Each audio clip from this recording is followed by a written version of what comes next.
men bu ikkalasini sotib oldim. Willy Wonka esladinglarmi?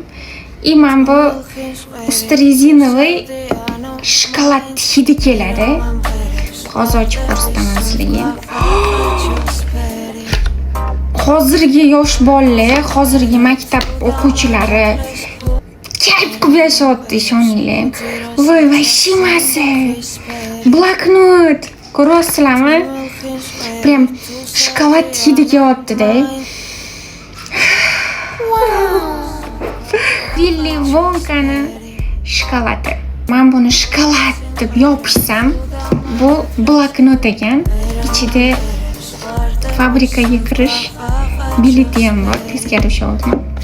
Mana qaranglar.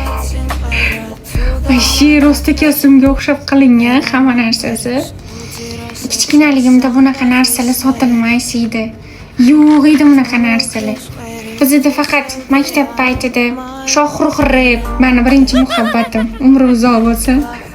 Rayhon, Shahzodalarning rasmlari bo'lardi daftarlarimizda. Rosa yaxshi ko'rib sotib olardik. Zo'r paytlarda o'sha paytlar. Menga rosa ham yoqdi. Mana shu ikkalasini olib shunaqa xursand bo'ldim. Niyatim, orzularimni yozaman endi senga. Bloknotga yozadigan odatim bor. Masalan, bu yil mashina olmoqchiman, bu yil masjidga bormoqchiman. Bu yil men bunaqa niyat qildim. Xudo xolasa mana shu chesloda, mana shu kunda bo'ladi deb niyat qilib yozaman-da. Doim bloknotlarimga, bloknotga niyatinglarni, maqsadinglarni yozib yursanglar, обязательно amalga oshadi. Avvalolloh oldin Xudodan so'rash kerak. Voy, bo'lsin. Sizlarni yaxshi ko'raman, komment aktiv bo'lamiz.